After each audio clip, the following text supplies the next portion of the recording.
with a group of very important people, and they say, think of it, last week, just last week, 6 days ago, 7 days ago, they said, you were campaigning 1 year ago. I said, no, it felt like I've been in this position for so long. And it's right. At that point, 1 year ago, I was actually campaigning. We did the McDonald's shot. You remember the McDonald's shot? We did the garbage truck shot. And actually, the McDonald's one was the biggest hit in the history of Google. Can you believe that? Number one, the garbage truck did well, but not as well. I guess there's something about McDonald's, right? But it worked, and we won a tremendous election. We won all 7 swing states. We won the great state of Florida, by the way, by 1.4 million votes, which is unprecedented. Biggest victory ever in Florida, including an 11-point victory right here in a place called Miami-Dade County. We won the popular vote for the first time of any Republican in many decades. We won the Electoral College 312 to 226. And we won 86% of the counties in America. That's a big one. 2,700 to 525. I'd say that's called a landslide, right? We got more votes from African Americans than any Republican candidate in history. We also won a record share of votes from the incredible Hispanic American community. There might be a couple of us left. Biggest vote in history. And above all, we won a resounding mandate to make America great again, which is what we're doing. And every day since, I've been fighting to turn the promise made into the ultimate promise kept. We're going to do our job. We have a big job to do. We've done really well. I think it's the best 9 months, they say, of any president. And I really believe that if we can have a few more 9 months like this, you'd be very happy. You'd be very satisfied. But it's been pretty incredible, with trillions and trillions of dollars being poured back into our country by other countries and other places and people. 1 year ago, we were a dead country. Now we're a country that's considered the hottest country anywhere in the world. It's the hottest country. We are now in the hottest country anywhere in the world.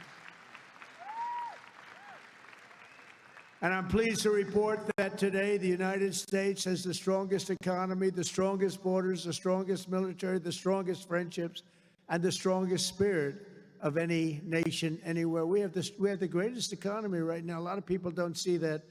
But if you look at what's happening with all the factories, AI, auto plants all over the country being built, that if you would have thought about that 2 or 3 years ago, you would have said it was the opposite. They were all leaving. Now they're all coming in. They're all coming back, and then some. And I think that we can honestly say, and I think you're going to see it even more so over the next 12 months, that this is the golden age of America. This is the golden age. In the prior 4 years, crooked Joe Biden oversaw less than $1 trillion of new investment in the United States. So in 4 years, less than, think of it, less than 1 trillion. That was not doing too good. In 9 months, I've secured commitments of over $18 trillion, and we're going to have $21 trillion within the first year. So Sleepy Joe did, think of that. In 4 years, he did less than $1 trillion. We're going to have $21 trillion in 1 year. I would say it's slightly better. Slightly, just a little bit better. The stock market is set 40-time all-time record highs, and just recently, record high, record high, record high. All of them, all of the different exchanges. GDP growth in the second quarter was an amazing, almost 4%. And as you know, they said, oh, it'll be 2% or 1%. And it's been really helped a lot by the tariffs. It's been really helped incredibly, because this is really a transition period. We went from a horrible, failed country to a tremendous success. It's a transition, and yet we did almost 4%, triple and even quadruple almost every other country anywhere in the world. Think of that.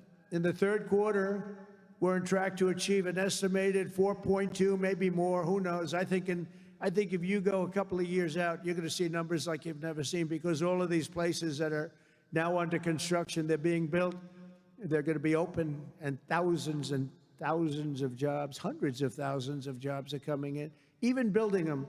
But when they open, that's when you're really going to see the numbers. We're building some of the biggest buildings ever built anywhere in the world.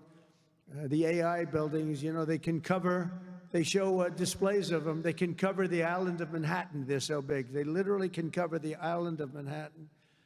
In 9 months, we've lifted over 600,000 Americans off of food stamps, which is a record. 1.9 million more American-born workers are employed today. Think of that. Almost 2 million American-born workers are employed today, more than when I took office. That's 9 months ago. Can you imagine that? And I tell Republicans, if you want to win elections, you got to talk about these facts, you know. It's really easy to win elections when you talk about the facts. And we have more people working now than at any time in the history of our country. Right now, we have more people working. These are things you have to talk about. It doesn't just happen. You got to tell them. It's wonderful to do them, but if people don't talk about them, then you can do not so well in elections. Wages for workers are rising at the fastest pace in over 60 years. Those are workers, and that's what we love. We love the workers. Since I took office, wages for the typical factory worker are up $1,300. Construction workers' pay is up $2,200, and miners are up nearly $5,000 this year alone. And that's good because it's not, you know, such an extra cost to the company. It really isn't. Somebody would say, oh, what's going to cost more? The fact is that they're doing such business like they've never done. You're going to start seeing numbers coming out very soon that are going to blow your mind. Under Biden, we had the worst inflation in modern history. We had inflation that was so bad, costing the typical family about $33,000 over a period of time. Their policies send food prices up 23. They come in, you know, when I first came in, I was in for 3 days, and one of the fake news members, they're all back there. That's a lot of press. Fake news. They said, egg prices are through the roof. I was there for 3 days, and this maniac, this lunatic person, happened to be a woman. Sir, what are you going to do about egg prices? And they had gone up like 4 or 5 times. I said, well, you just told me it has a problem. And people weren't buying Easter eggs. You believe it? I said, we're buying Easter eggs for the White House, for the egg hunt, the famous egg hunt. But within a couple of months, we got them down. We have a great Department of Agriculture headed by Brooke Rollins, and we did a great job, and we got them down to the level they originally were a long time ago. And we have that in just about everything. And if we don't have it, we get them down. Their policies sent food prices soaring 23%, the Biden policies. And it wasn't him. It was the people surrounding him around the desk. He didn't know what the hell he was doing. Biden. How the hell did that happen? Well, I know how it happened. A rigged election. That's how it happened. Think of the damage done. Although I must tell you, but this is a much more powerful term. I mean, this is a much better term. In one way, it's bad to see how bad people... You're going to see the same thing in New York, by the way. You watch what happens in New York. Terrible. But you're going to see that same thing. And I hope it doesn't happen, but you're going to see it. Gas prices are surging to $5 a gallon, and even higher, and mortgage rates skyrocketed by 152%. But under the Trump administration, all of that is changing. Prices are coming down very fast, and we're bringing them back to the beautiful part where you can have, and you can truly say, we're talking about the American dream again. You didn't used to hear that term. You heard it during my 4 years, and then it disappeared. Now you're hearing it again more than ever. Because we had the most successful economy in the history of our country during my first 4 years. We rebuilt the economy, cut the biggest tax cut in history. We had the biggest tax cut in history, the biggest regulation cut in history. That's why we had the great economy. And now the only difference is we're doing better this time. Actually, we're going to have a bigger, better, stronger economy than the first 4 years. And that was the most successful economy in history. Gasoline prices have plummeted to the lowest in 2 decades, and we're going to soon see $2 gasoline. Think of that, $2 a gallon. It was up to $4.50, $5. And you know, when you get gasoline and you get oil and gas down, it's so big, it's so massive, the importance of it, that everything else starts to follow, and that's what's happening. Grocery prices are way down, and Walmart just announced that the cost of their standard Thanksgiving meal, this is the greatest. They're greatest, they're wonderful. They come out every year with how much does a Thanksgiving meal cost compared to last year, right? And it always goes up, up, up. It's 40%, 30% more. Is 25% lower than 1 year ago. Isn't that great? That's a big deal, Rima. That's a big deal. I don't know if they care about that in Saudi Arabia, but here it means a lot. We got the princess here from Saudi Arabia. She's got a lot of cash. Serious cash, and she's a great person. So she doesn't care about the price of a turkey is down a little bit, you know, she doesn't have to worry about it. Since March, the price of eggs is down 85%. Energy prices are down, interest rates are down, despite the fact that we have a total nincompoop at the Federal Reserve. It was recommended by one of my real great people, who I'd never spoke to again. And the cost of the typical new mortgage is down by nearly $3,000 a year. Day by day, we're making America affordable again. It's going to be affordable again at a really record pace. And, you know, other people are going to take credit. All the mayors and all the governors, they're going to say what a great job. They didn't do a damn thing. Yet as we speak, the Democrats in Congress are trying to put all of this progress at risk and drag us back to the Biden policies of soaring prices, crushing energy costs, massive spending, open borders, let the world come into our country from prisons and from mental institutions, let them pour in, and rampant inflation. That's what Biden gave us, all of those things. With the reckless Democrat shutdown, virtually every Democrat in Congress has voted to hold the American people hostage in an effort to extort hundreds of billions of dollars in new spending. They're demanding free health care for illegal aliens that just came into our country from prisons and from mental institutions, and drug dealers and drug addicts, and they want to give them $1.5 trillion in giveaways that would turbocharge rapid inflation again, as they did the first time. You remember that just a couple of years ago, 4 disastrous years we just had. They were the worst years. Meanwhile, the radical left Democrats are causing millions of Americans who depend on food stamps to go without benefits. They're forcing federal workers to go without paychecks, and they're stranding thousands of travelers at the airports. And you understand it, and they understand it. All because they want to return to the failed Biden policies that created, and also Obama policies. I watched him the other day up talking, well, Donald Trump is a mean person. I'm not a mean person. I just want to have a country that's great again. Is that okay? I'm not a mean person. He's a mean person. He's a divider. He's a divider. Obama, Barack Hussein Obama. And by the way, ask him how he's doing on his museum library. He's got hundreds of millions of dollars of cost overruns. It's come to a dead halt.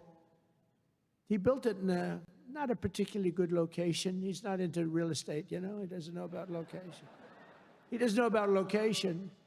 But he built it in a location that's not going to be too good. But the thing has come to a dead halt. It's way over budget. It's sort of like Gavin Newsom in California. He's got a train that was supposed to go from San Francisco to Los Angeles, which is a stupid idea because an airplane is faster. I don't care how fast it goes. And they had plenty of airplanes. San Francisco, inside San Francisco to inside right there, L.A.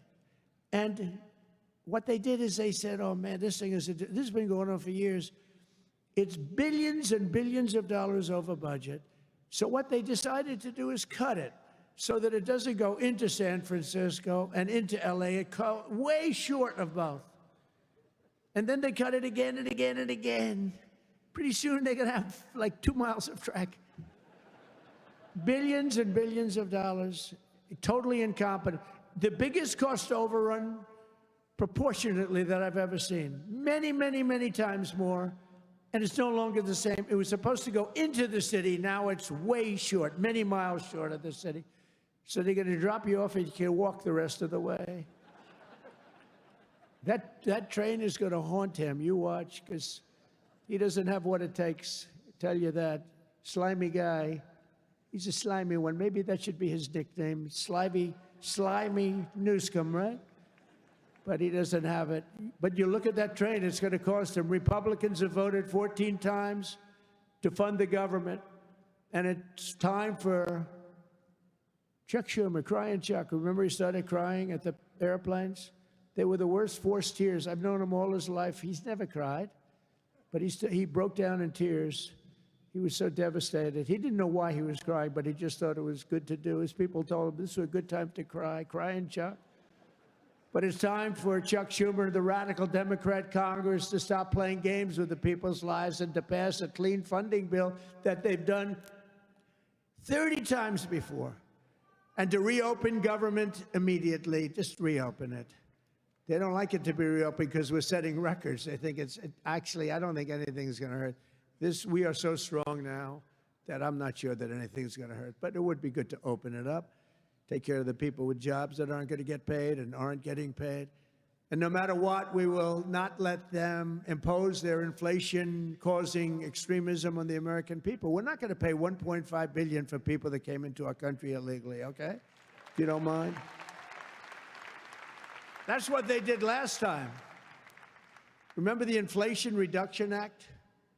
The greatest scam, one of the greatest scams. I would say some of their environmental scams were even bigger, but one of the greatest scams ever. Inflation Reduction Act. And then they admitted it had nothing to do with inflation reduction, remember? But it did actually cause massive inflation. It actually caused massive inflation. But we don't use auto pens in the Trump administration to sign things. We don't believe in that. You know, I get these guys come in with these big, beautiful documents, gorgeous, beautiful, must cost a fortune. I should check the price. But, you know, a general is being made or something, you know, some big post. And they say, sir, would you sign this, please? It's going to be a 4-star general, or it's going to be a big cabinet position, or it's going to be something with medical or whatever. I take my pen and I sign it. In his case, they walk it into a room and they give it to somebody who's no idea who Biden is. But Biden doesn't have any idea who he is either. And they have a machine sign it, the auto pen. And all of the pardons, he gave thousands of pardons to people. He had no idea about it. He didn't know about it. And therefore, all those pardons are void. You know, you have to have, it's a very complicated thing if you're going to use the machine. You have to do it properly. And he didn't have any idea what was happening. And this is what we had as a president. We don't want that. You have the opposite right now. I don't want to be braggadocious, but you have the exact, I know exactly what's happened.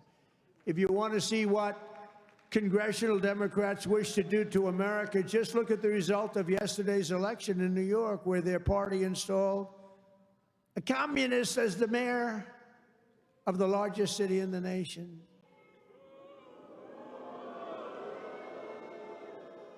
Remember, I've said we will never have a socialist elected to any post in our country. I used to say that, and I was right. We skipped socialist and we put in a communist instead. That didn't work out too well. But as I've warned for many years, our opponents are hell-bent on turning America into a communist Cuba or socialist Venezuela, and you see what happened to those places. For generations, Miami has been a haven for those fleeing communist tyranny in South Africa. I mean, if you take a look at what's going on in parts of South Africa, look at South Africa, what's going on. Look at South America, what's going on. You know, I'm not going to, we have a G20 meeting in South Africa. South Africa shouldn't even be in the Gs anymore because what's happened there is bad. I'm not going. I told them I'm not going. I'm not going to represent our country there. It shouldn't be there. Take a look at what's happening in different parts of South America. Take a look at what's happening in different parts of the world. But now the Democrats are so extreme that Miami will soon be the refuge for those fleeing communism in New York City. They flee. They flee. Where do you live? New York City, but I'm trying to leave because I don't want to live in a communist regime. I hope it works out for New York. I love New York. I love New York. When I left New York for the White House, it was good, except we had, you know, the telltale signs of trouble because we had a guy named de Blasio. Do you ever hear of him as mayor? He goes down as probably the worst mayor in history. Then he went to Harvard to teach government. Do you believe it? They took de Blasio, and they took that mayor from Chicago, the one that gets her hair done very expensively, right? Beautiful hair. She got beautiful, luxuriant hair. And they took her, and she's teaching at Harvard. They're teaching government. And then you hear about Harvard. We're trying to work a settlement with Harvard right now for about, like, a lot of money. I won't tell you what, but you'll be reading about it pretty soon. Because what they've done to Jewish people and what they've done to others is pretty bad, I'll tell you. It's pretty bad. Going to cost them a lot of money. After last night's results, the decision facing all Americans could not be more clear. We have a choice between communism and common sense. Does that make sense to you? Common sense. It's common sense or communism. And you know, you take a look back 1,000 years, it hasn't worked. If it worked, we'd be using it, I guess, but it hasn't worked. Our opponents are offering an economic nightmare. We're delivering an economic miracle. We have delivered in 9 months, this is the biggest investment of funds in a country in history by many times. That's good. They want higher spending for government and illegal aliens. We want bigger paychecks for American workers and American families, and that's what we're delivering. You see that. They stand for crime and chaos and corruption. We stand for law and order and justice. Also, strong borders. Boy, do we have strong borders. They put America last. We put America first. We put America first. And as long as I'm in the White House, the United States is not going communist in any way, shape, or form. We'll stop it. We're going to stop it. Stop this nonsense. You know, I said they were voting last night. You can have a communist or a thug. A communist, and they took the communist, you know. It's pretty amazing. We could have done a little better in terms of candidates. From day one of my administration, I've been fighting every single day to turn around the catastrophe we inherited to make America the best place on the planet Earth to do business. And that's what it is. Right now, we're the #1 place. I'm getting plants approved in 2 weeks. It used to take 20 years before they got rejected. You'd have young people start off. Their whole business was getting a certain plant accepted. 22 years later, they're ready to retire, and they haven't gotten it. And then they go to a vote, and they get rejected after 22. They wasted a whole life looking for an acceptance. We do it in 2 weeks. We make sure it's good. We make sure it's great and proper, environmentally sound. Takes 2 weeks. My goal is to have the best tax rates, the lowest energy cost, the lowest regulatory burden, the most advanced technology, and the fairest trade deals anywhere in the world. You know, we're leading China. We're leading everybody by a lot in AI.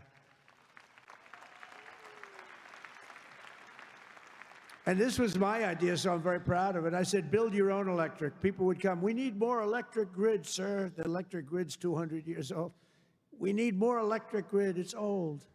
The electricity that the AI plants need alone is double the entire electricity that we have in the country right now. Can you believe it? So I had this idea. I said, we can't fix the old grid that much. We'll fix it up. We'll keep it going. A little Band-Aid here, a little Band-Aid there. It's old.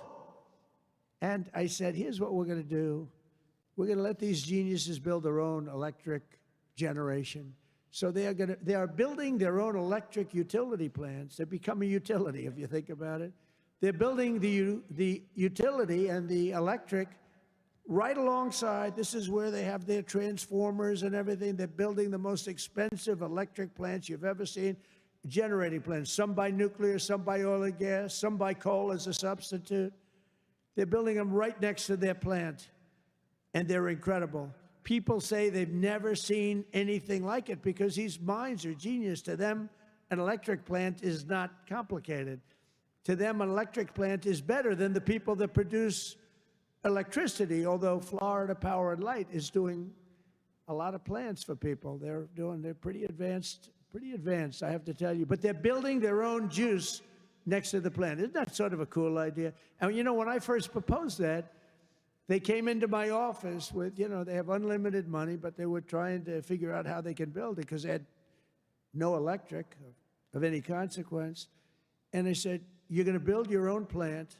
I'm going to get you your approvals in 2 weeks, 3 weeks, maybe a month if I'm slow. We have a great man, Lee Zeldin, in charge of the environment. He's incredible.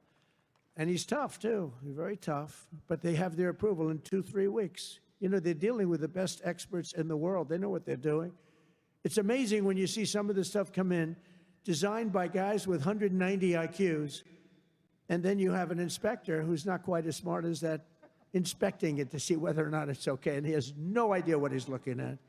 No idea. But I said, you're designing your own electric plant, and they didn't believe it. They come in 2 weeks later, they say, the biggest problem is electric. I said, you can design your own plant, and we're going to have your approvals within 2 to 4 weeks. And they said, he's really serious about it. They thought I was kidding. It was so good, they couldn't believe it. They'd leave, and they couldn't believe it. It took me 2 or 3 times to say it. Yeah, they're designing their own electric plants, and it's unbelievable. And then they're going to sell their excess electricity back into the grid. So we benefit in that way, too. In July, I proudly signed into law the largest tax cuts in American history. Now, that's the second time. I did it the first time, but these are even larger, the great, big, beautiful bill. And that includes no tax on tips, no tax on overtime, no tax on Social Security for our great seniors, no tax on Social Security. I wonder which is the most popular of the no tax on tips. You know, I was in Nevada, in my building in Las Vegas, and I had this beautiful young waitress come up to me. I never talk about beauty anymore because politically, if you mention somebody's beautiful, that's the end of your political career. So I don't mention that she was beautiful, but she was beautiful. And she came up, and I said, how you doing? Oh, sir, I'm not doing well. The government is horrible on tips. I said, really? How do they tax? They tax tips? They tax us, and they go after us. I've never seen anything like it. It's made my life miserable. Sir, there should be no tax on tips. She said to me, no tax on tips. I said, say it again. She said, sir, there should be no tax on tips. So we had a lot of the fake news waiting for me outside of the restaurant. So I went out and I said, ladies and gentlemen, I have an announcement to make. There will be no tax on tips. That's how it all started. And I won Nevada. I won Nevada. Because, you know, in Nevada, every job is basically, you know, you're a waitress or you're working in a hotel. No, that's how it started. So it was amazing. We won Nevada easily, which is usually not a stronghold for Republicans, but it's become a stronghold. So I want to thank the waitress. She did a great job. But when she said those words, sir, there should be no tax on tips, it's amazing. Somebody else would hire a consultant, pay them millions and millions of dollars. They'll come back, and they'll say, sir, I think you should absolutely tax tips. And you'll lose the election. But we also have 100% expensing for all new factories, plants, and equipment, so your businesses can write it off all in 1 year, and that's a lot of jobs you're doing and producing. That was, to me, the biggest thing in the first bill. But this is even better because this goes for a 10-year period. Upon taking office, I signed an executive order requiring that every one new regulation, every time we issue a new regulation, think of this, 10 old regulations must be eliminated simultaneously. So if we give you one, you get rid of 10. And so far, for 9 months, we're exceeding that. And it's 30 to 1. For every new one we give, they're getting rid of 30 old, broken down regulations. And we've slashed nearly $1 trillion worth of regulatory burdens. We have regulations that are so old and nobody uses them, but they stymied a lot of production, a lot of jobs. And I did it the first time, and we had the largest regulation cuts in history, and now we're exceeding it this time. So it's big. That's a big, it's one of the reasons we did so well then. And I think it's one of the reasons we're doing so well now. Again, we have to talk about it, because if we don't talk about it, nobody else, the fake news, is not going to talk about it. And we have streamlined permitting for the new energy and mining projects. What used to take decades now takes 28 days. And on day one, I signed an executive order to unleash American energy and officially terminate the Green New Scam. Has anyone ever heard of the Green New Scam? Remember the old thing, global warming, and then it would be too cool? And then they said global cool. They didn't know what the hell to say. So they came up with the greatest climate change. No matter what, if it goes up, if it goes down, climate change. They're very, very smart people, but not smart for us. They're smart for them. But my policy was very simple. Drill, baby, drill. We're drilling like crazy right now. And to curb inflation, we've slashed the size of government for the first time in years, and we're waging total war on waste, fraud, and abuse like we've never done before. Since January, 100,000 bureaucrats have left the federal payroll. Government spending is down 2.5% this quarter compared to 1 year ago. Think of that. And in stark contrast to last administration, 100% of all new jobs created in America under my administration have been created in the private sector. 100% of the jobs have come from the private sector. Otherwise, you don't have a country. I mean, I love government workers, but if you have all government workers, you don't have a country, do you? At the same time, my tariffs are bringing in hundreds of billions of dollars and are helping slash the deficit this year by more than 50%. Did you see the numbers? We're going to be down 50%, anywhere from 25 to 50, but closer to 50%. Who would think that one? Those are big numbers. Now, take that out 2 or 3 years. To embrace a vital industry here in Miami, I've also signed historic executive orders to end the federal government's war on crypto. Crypto was under siege. It's not under siege anymore because it's a big industry. It's a big industry, and I have a lot of people that are great people, great business people. They're in other businesses, but they're in crypto too.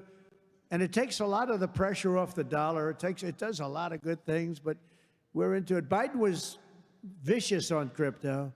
They were going after these crypto guys. It was terrible. They were under indictment, but I got indicted too. I made a phone call. Congratulations on your victory. He made a phone call. Let's indict him.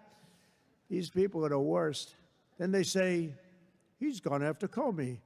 They indicted me. They impeached me. They did everything. It's unbelievable. Who the hell else could have taken that? Do you guys know anybody else that could have taken it? I don't think so. A lot of people say, you're the only one could have taken that. I don't know if that's true, but there aren't too many. We're making the United States the Bitcoin superpower, the crypto capital of the world, and the undisputed leader in artificial intelligence. We're leading China by a lot. And don't forget, if we don't do the crypto properly, China wants to do it. They're starting it, but they want to do it. Other countries want to do it. If we don't do it, it's a big industry. We're honored to be joined today by a man who has been a true champion for many of these bold policies. He really has. He's been a great guy. He was a little late in his endorsement of me, I'll be honest with you. He endorsed me. You know, these guys that endorsed me after I won, I don't know. Sir, I'd like to endorse you. No, I won the election.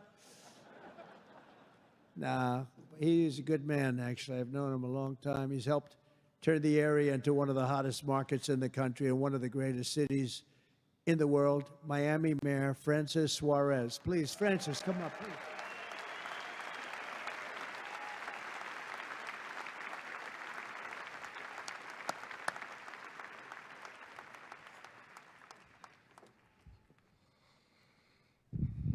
You're never gonna let me forget that one, huh?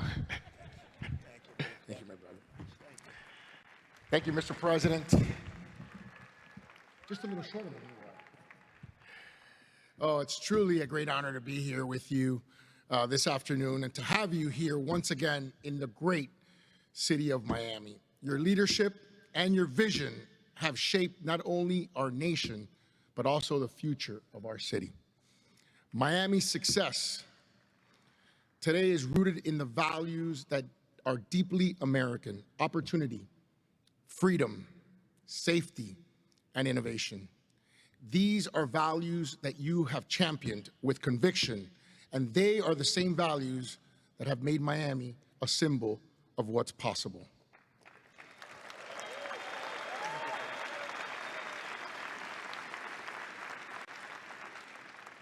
When people believe in the promise of America, Mr. President, I want to personally thank you for your continued support of our vision for this city. It was an honor to stand beside you in the Oval Office when you announced the next year's G20 right here in the city of Miami.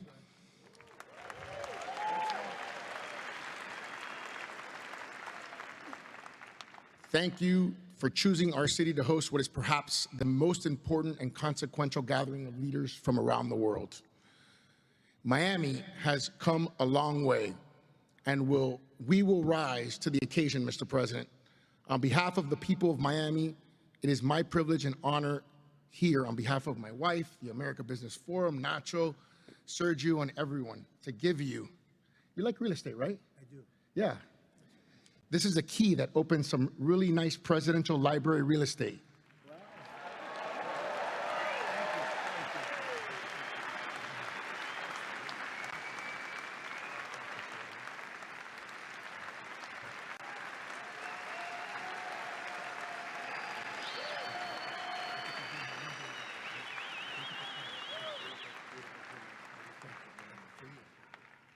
That's beautiful. Thank you. Thank you very much, Francis. I appreciate it. And you know, he's really a special guy. I'm going to take this, I'm going to put it in the White House, and then I'm going to move it to Doral in about 3.5 years. We put it right in Doral, right? In the lobby of Doral. A lot of people from Doral. Well, thank you. That's a great honor. I also want to thank a man who has been unbelievable in terms of Israel and so many other things. He was a great real estate developer, but he had a great personality. And you need a personality for this. And I said, he's just as good as there is, and he's done so well. And you look at what's happened with Israel. We have peace in the Middle East. Can you believe it? Peace in the Middle East. And he's special envoy Steve Witkoff. Steve, where are you, Steve? Wherever you may be. Where are you? Steve, thank you. What a job you've done. Thank you very much. What a job he's done. That guy's got that personality. Now, I wanted a deal maker, but, you know, a lot of deal makers don't have good personalities. You end up in a war. They make the deal, but you end up in a war. This guy, everybody loved him for years. I've known it. And he was the right guy for the job. Peace in the Middle East. 3,000 years. They've never had peace in the Middle East. We're going to have it, too. We're doing well. Just keeps going along, and we just had a meeting. It's even more and more so, and so many people in this room are very much into Israel and the Middle East, and it's been amazing what we've been able to do, and you've done such a big part of it, along with a very special young genius named Jared Kushner, who helped you so much. Stand up, Jared. And he's the father of the Abraham Accords, right? He's the father of the Abraham Accords. And by the way, my granddaughter, Arabella, would you stand up, Arabella? She looks so great.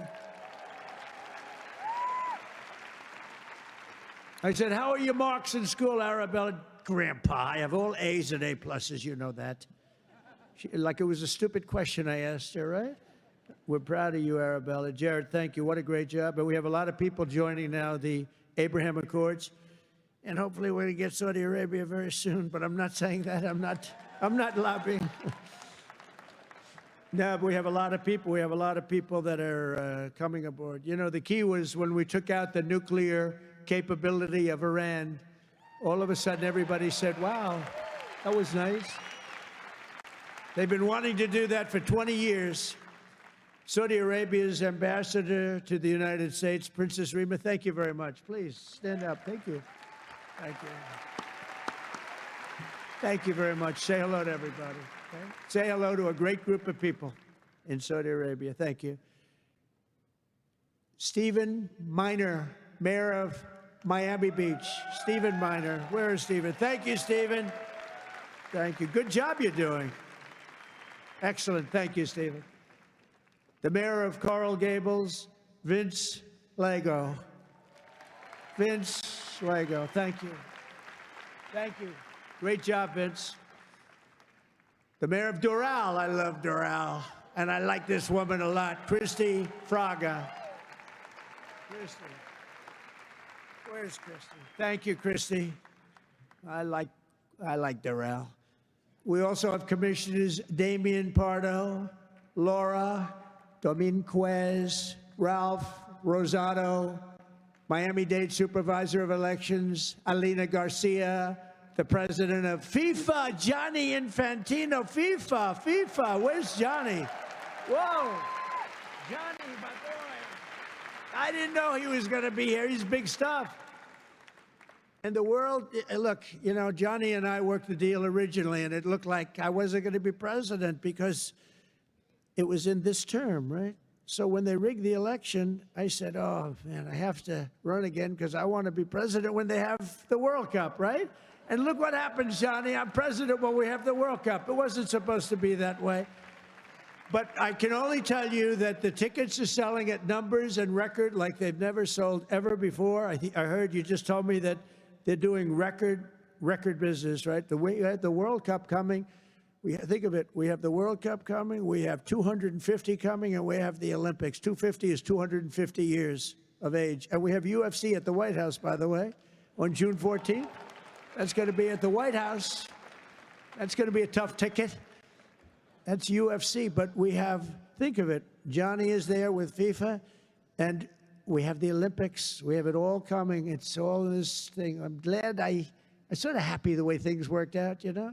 It's turned out to be as good as it could be. I think we've made more progress than we ever could have made in the second term. I think this is really more progress being made.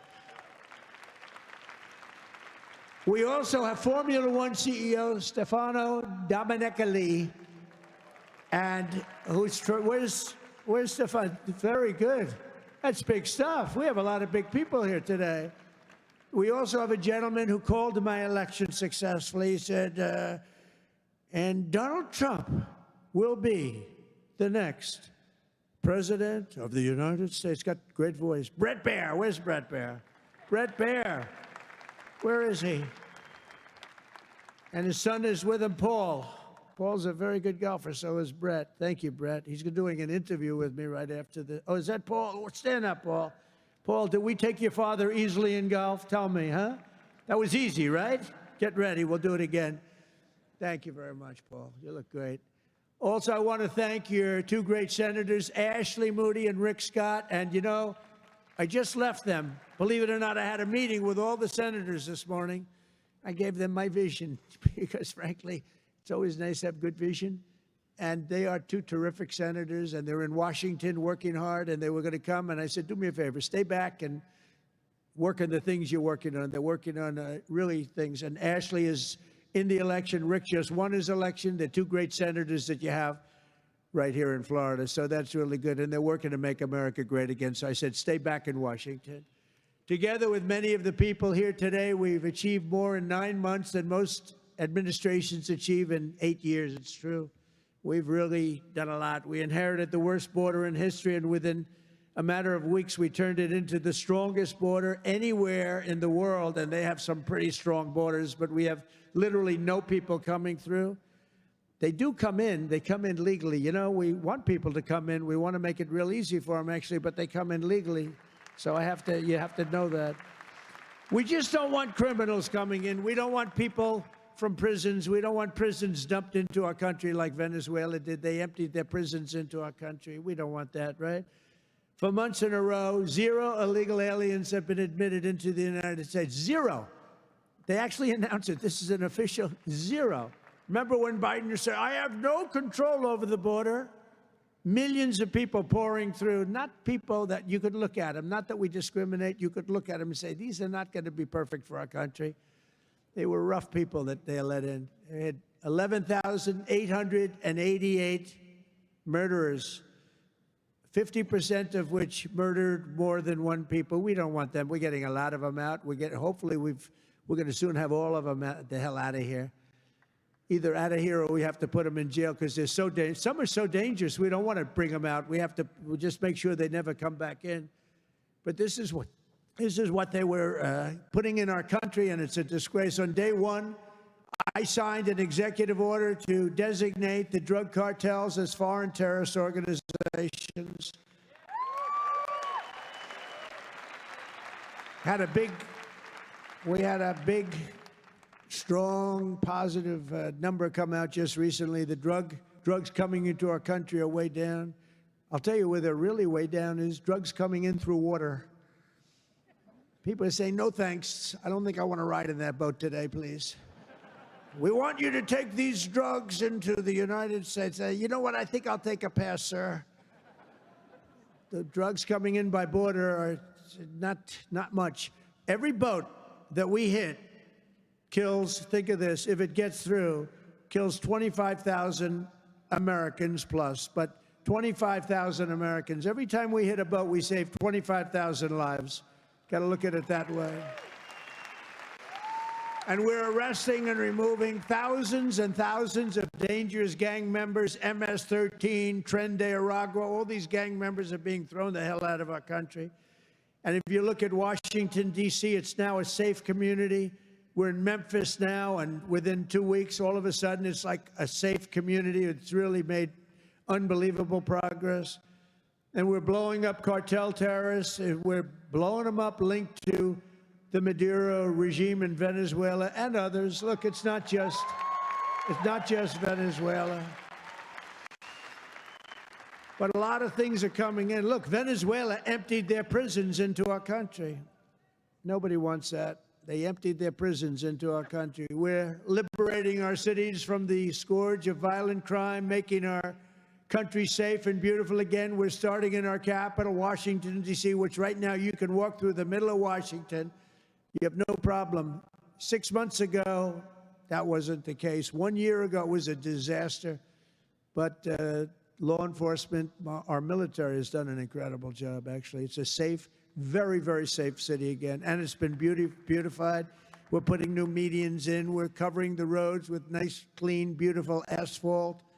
We're redoing the grass in the parks. It's really becoming beautiful again, and it's safe. We don't get calls that, think of it, call to the parents, your son, sir, has been killed.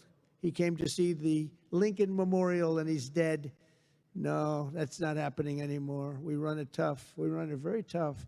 Sometimes you have to be a little tough to get rid of. These are thugs. These are bad people. We're bringing them the hell out of our country where they came from. We renamed the Department of Defense to the Department of War. And well, if you think about it, after the Second World War, they changed it to defense, right? So we won the First World War. We won the Second World War. We won everything in between and everything before. Never lost a war. We still don't lose wars. Sometimes we don't fight to win. You know, we'll stay around the country for 15 years, just bomb the hell out of everybody, make everybody miserable. Nobody knows why we're there, you know, the wars that never end. But we made it clear that the days of political correctness in our military, they're over. We don't want to get into wars. I rebuilt the military. We have the strongest military by far in the world. We make the best equipment, the best missiles, the best rockets, the best everything. We redid our nuclear. We're the #1 nuclear power, which I hate to admit because it's so horrible. It's such a horrible situation if it ever has to be used. Russia's second. China's a distant third, but they'll catch us within 4 or 5 years. They want to catch us, and they'll be able to catch us. And we're maybe working on a plan to denuclearize the three of us, so we'll see if that works. But we have the strongest military anywhere in the world by far. We're investing $1 trillion in the United States Armed Forces this year. It's the biggest amount we've ever invested, and the spirit of service members is soaring like never before.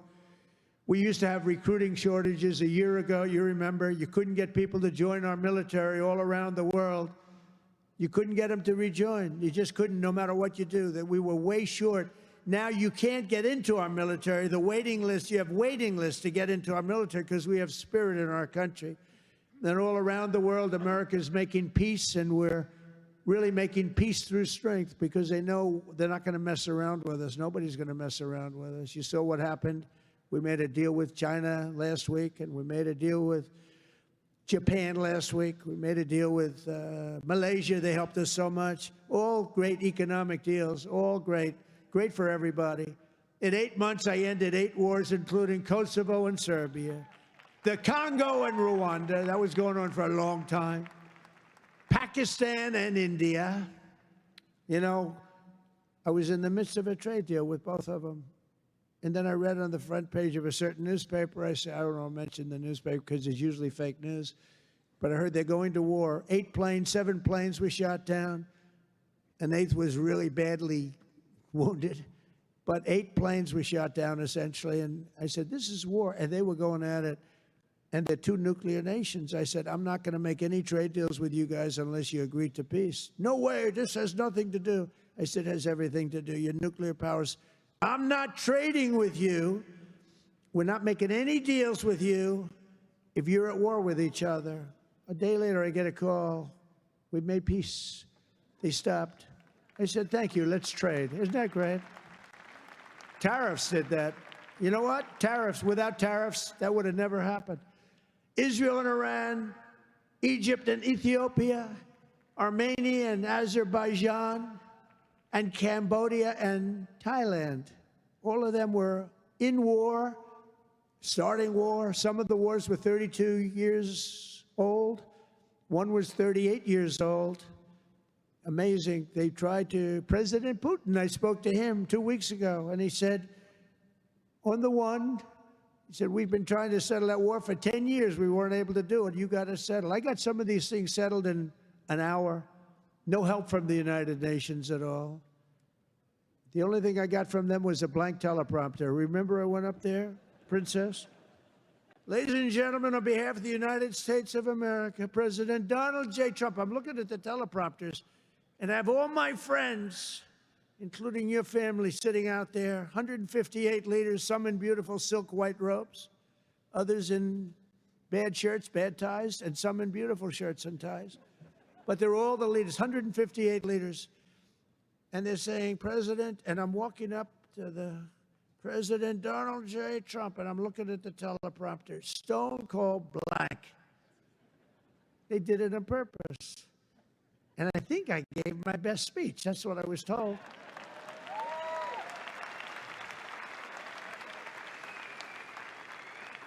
But it still wasn't a great feeling. I'm walking up very slowly. You know, I'm 20 feet. I'm trying to walk slowly because I see it's not working. They're dead. They did it on purpose. But it worked out okay. Not great people.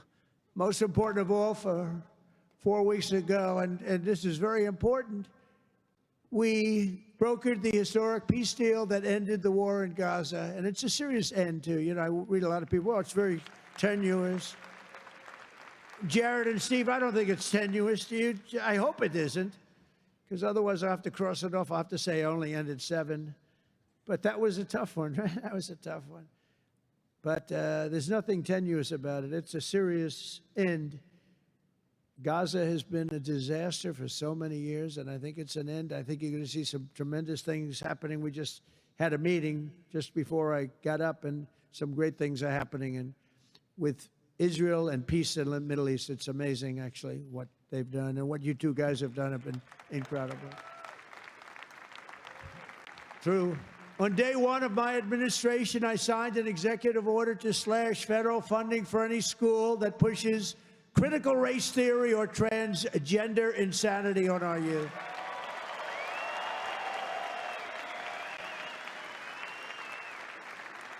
And we completely banned the chemical and surgical mutilation of our children.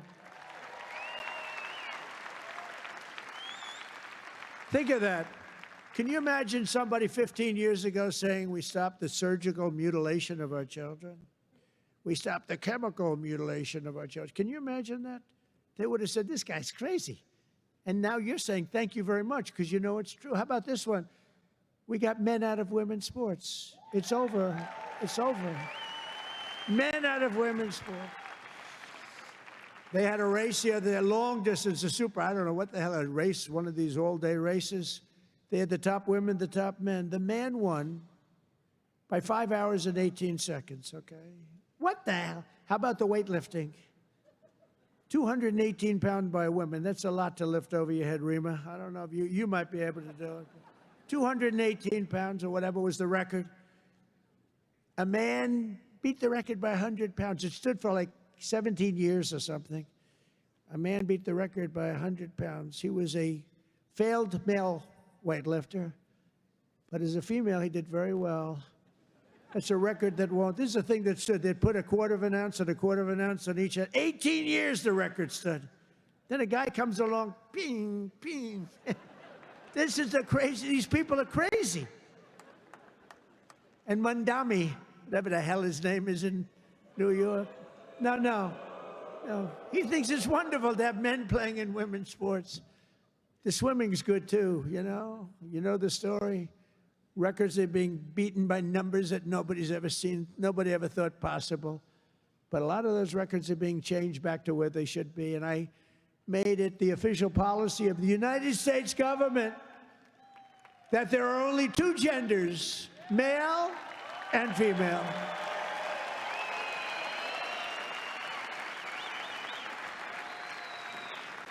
And we're restoring the name of a great president, William McKinley, to Mount McKinley, the beautiful Alaska mountain I renamed. Think of that. They took the name of McKinley. He was a great president. He was assassinated. He was a great president for tariffs. He was the tariff king, and he made our country very rich. And then Teddy Roosevelt spent the money on the Panama Canal and many other things. And everyone thinks Teddy was a great president. He was. But the one who built all that money was McKinley. So we renamed the mountain back to Mount McKinley. Is that okay? I think so. You know, I'll tell you what, who's happy about that is the great state of Ohio. He was governor of Ohio and became president, did a great job, made the country very rich. He was killed. Mount McKinley was named, and then the name was taken off. And we put it back on. And I renamed the Gulf of Mexico to the Gulf of America. That was an easy one. That was an easy one, Johnny. That was easy. You know, I looked, we have 92% of the shore. I used to say when I was a child, I'd say, how come it's called the Gulf of Mexico? It's mostly America. You know, all the way, it wraps around Florida, all the way up. It's 92% of the shoreline. I said, I think to me it's the Gulf of America. Little did I know I'd have the chance to do it. I did it very quickly. For years, our country was run by radical scoundrels and far-left bureaucrats who created one catastrophe after another, wrecking our economy, erasing our borders, and surrendering America's power and standing all over the world. But after just 1 year since that glorious election, I'm thrilled to say that America is back. America is back. Bigger, better, stronger than ever. And in conclusion, jobs are returning, businesses are booming, and America is respected again, perhaps like never before. Our country is respected again like never. They were laughing at our country. We had a guy who couldn't walk up a flight of stairs. He kept falling. It's very embarrassing. You know, at Air Force One, I go, sir, would you like the short stairs or the long? I say, give me the long every single time, please. The short ones, they call them the children's stairs. I don't want the children's stairs. Doesn't look so good coming out of the children's stairs. Now, if the weather's bad, it's okay, right? If you don't mind. But the communists, Marxists, socialists, and globalists had their chance, and they delivered nothing but disaster. And now let's see how a communist does in New York. We're going to see how that works out. And we'll help them. We'll help them. We want New York to be successful. We'll help them a little bit, maybe. For all of these failed and discredited, really discredited, if you think, ideologies of the past, their day is over, their grip is broken, and their time is absolutely done. The golden age of America has begun, and we are just getting started. It's a golden age like you've never seen before. From the steel mills of Pittsburgh to the oil wells of Houston, from the car plants of Detroit, and those car plants are pouring into our country, to the coal mines of West Virginia. Those coal mines are opening up one after another. Clean, beautiful coal. You're not allowed to use the word coal unless you say, in my administration, unless you use two words before it.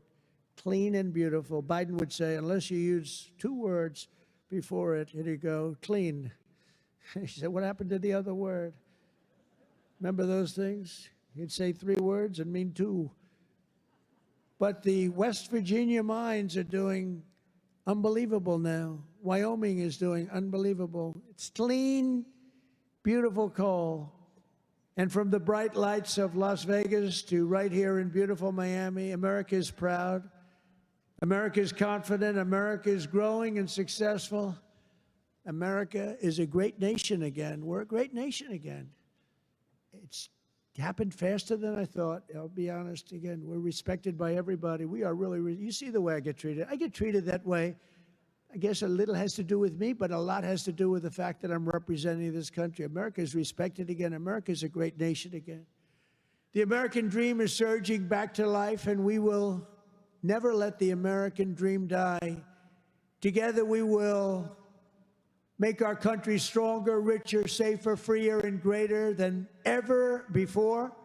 And every day my administration will fight, fight, fight, and America will win, win, win. I want to thank you, Miami. I want to thank you, Mr. Mayor. I want to thank everybody for being here. God bless you, and God bless America. Thank you very much. Thank you, everybody. Thank you. Thanks for watching, and if you haven't already, please consider subscribing to our channel. And while you're at it, please leave us a comment. Thank you for watching.